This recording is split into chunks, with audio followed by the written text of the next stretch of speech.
Welcome to Mexico Unexplained, where we will explore the magic, the mysteries, and the miracles of Mexico. This series presents information based partly on theory and conjecture. The podcaster's purpose is to suggest some possible explanation, but not necessarily the only ones to the subjects we will examine. Here is your host, Robert Bitto. Welcome, and muy bienvenidos to episode number 374 of Mexico Unexplained, where we examine the magic, the mysteries, and the miracles of Mexico. I'm your host, Robert Bitto. In the November 25th, 2023 episode of the online Mexican paranormal show, Insólita Experiencia, or Unusual Experience in English, host Joana Diaz Vargas interviewed an interesting guest with a strange story to tell. Her name was Ros Cantu, with her first name spelled R-O-S-S, like Ross in English, and she investigates what Mexican paranormal researchers and cryptozoologists call IBANIs. IBANI is an acronym for Entidad Biológica Anómala No Identificada, or Unidentified Anomalous Biological Entity, which is a fancy way for saying cryptid.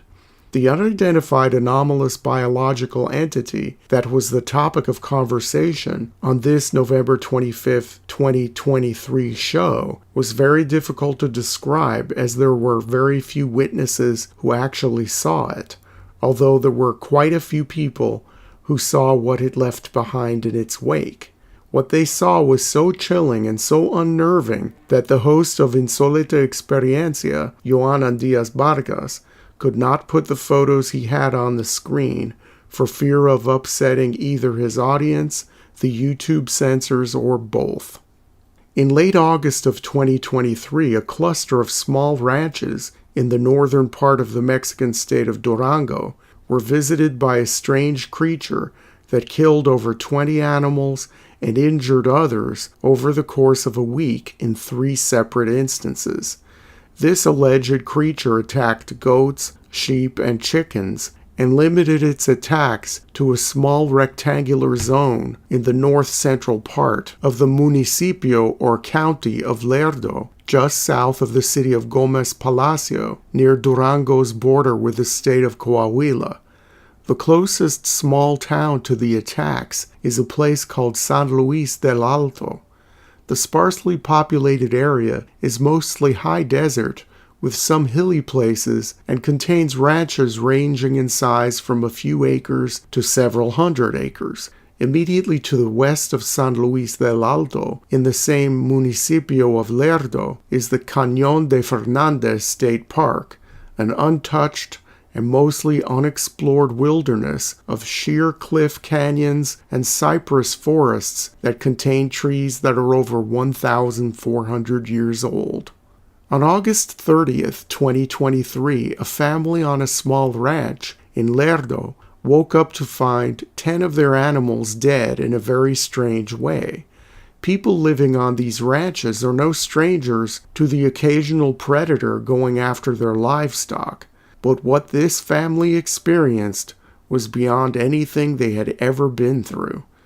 Some of the animals were still in their corrals and cages, and there was no blood on the ground, track marks around the dead animals, or any evidence of a struggle. The dead sheep, goats, and chickens appeared to have their blood drained out of them by deep puncture wounds. In some cases, these wounds went in over a foot deep. Sheep had these puncture wounds on their necks, while goats had the wounds on their torsos between their front legs. The chickens had their chests punctured. All wounds appeared to have been cauterized and burned shut with heat, as if to minimize blood loss.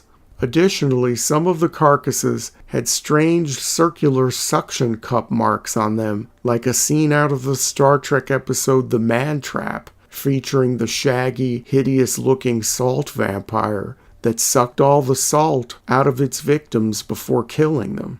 What killed the animals was not a wild dog, a coyote, or a bobcat. And how did the animal killer get into the corrals and cages unnoticed and without leaving a trace behind? Rose Cantu and other investigators, including veterinarians from the city of Gomez Palacio, went to Lerdo to try to figure out what was going on.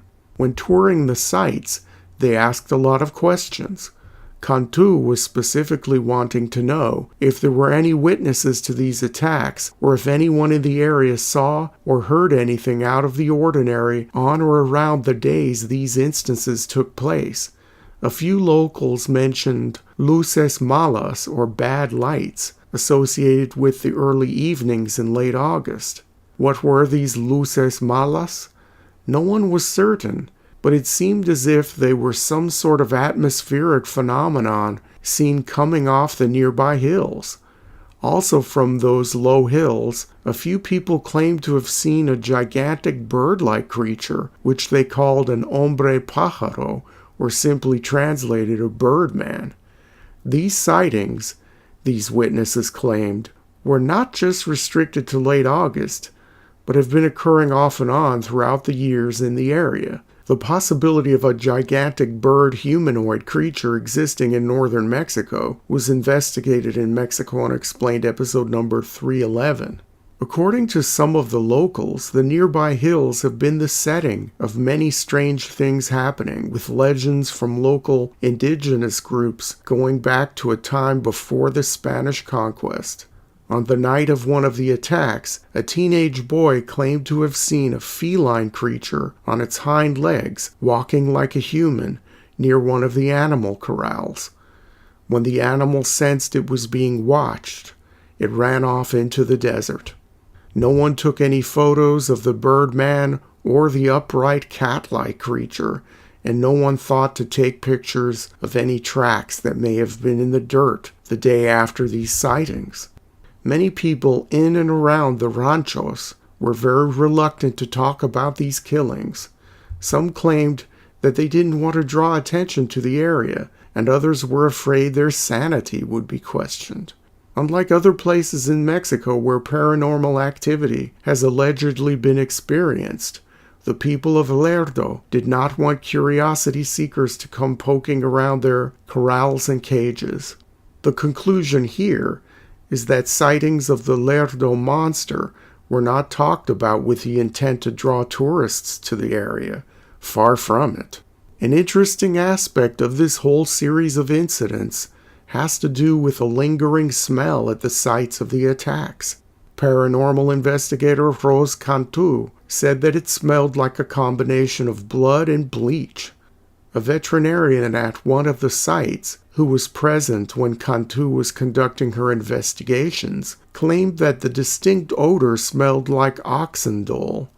Oxandole is an amino acid derived from tryptophan, formed by gut bacteria. Oxandoles are used in antifungal and antimicrobial treatments in animals. An excess of oxandole can cause muscle weakness, sedation, and coma. Was oxandole used on the animals to sedate them before the strange incisions were done on them? Or was that bleach smell an after effect of the cleanup process for the scene of the crime? The researchers involved in trying to figure all of this out are left scratching their heads, wondering what the supposed Lerdo monster could be. Veterinarians have completely ruled out natural predators such as coyotes or wildcats. Nothing was eaten, and there was not the characteristic mess left behind as would have been consistent with a wild animal attack. Without any physical evidence of a creature, researchers and locals are left with a lot of speculation. The default go-to explanation is that these are the attacks of the semi-mythical Chupacabra, which literally means goat sucker.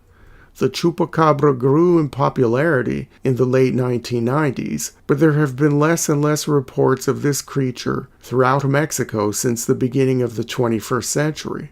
For those unfamiliar with this Mexican monster, the Chupacabra has been described in two ways. It can be a hairy canine creature that is larger than an average dog, or a combination of a reptile and a mammal with scaly skin and spikes on its back. The Chupacabra is said to suck the blood out of barnyard animals, much like what happened at the ranchos of Lerdo. For more information about the Chupacabra, please see Mexico Unexplained episode number 4. Some ranch hands thought that the hombre pájaro or birdman discussed earlier could have flown down from the nearby hills and shapeshifted into a smaller, fully land-based, feline or dog-like creature. A few use the term nahual to describe this mystery animal. The belief in the nahual as a real entity goes back thousands of years in Mexico and is said to come from early central Mexican civilizations. Essentially, a nahual is a sorcerer who has shape-shifted into an animal that is big and hairy and has the snout of a dog or sometimes the face of a cat. It makes growling or howling noises. For more information about the nahual, please see Mexico Unexplained episode number 36. Researcher Ros Cantu believes that the Lerdo monster is a completely new species that has not yet been identified. Perhaps, she has speculated, that it comes from inside the earth, or that the creature can slip in and out of different dimensions. It is possible, she claims, that this unknown being whisked away the ranch animals to some other place, performed the incisions and drained their blood, and returned the animals back to where it found them, whether in a cage or in a corral. When asked if this creature was natural or man-made, Cantu stated that some locals speculated that this monster was created in a nearby lab a la The Island of Dr. Moreau, the H.G. Wells story of a mad scientist who combined animals and humans. This alleged lab is a series of buildings in the desert just south of the town of San Luis del Alto. The residents of the surrounding ranches have long suspected these buildings as being a center for clandestine and possibly illegal activities. Some have witnessed what they have called gringos coming and going from these facilities. A person interviewed believed that the people working there were, quote, either Americans, Russians, or British, end quote. Local officials dismissed the mad scientist's lab theory as nonsense and fanciful thinking. The people of Lerdo are on the alert for future attacks and possible sightings of this strange monster. There was talk in San Luis del Alto of organizing a vigilante group to hunt down the creature, but no one is sure exactly what they would be looking for, so the plan never crystallized. Locals are left with not much to go with. Perhaps if these strange animal mutilations happen again, the scared people of northern Durango may be closer to having their questions answered.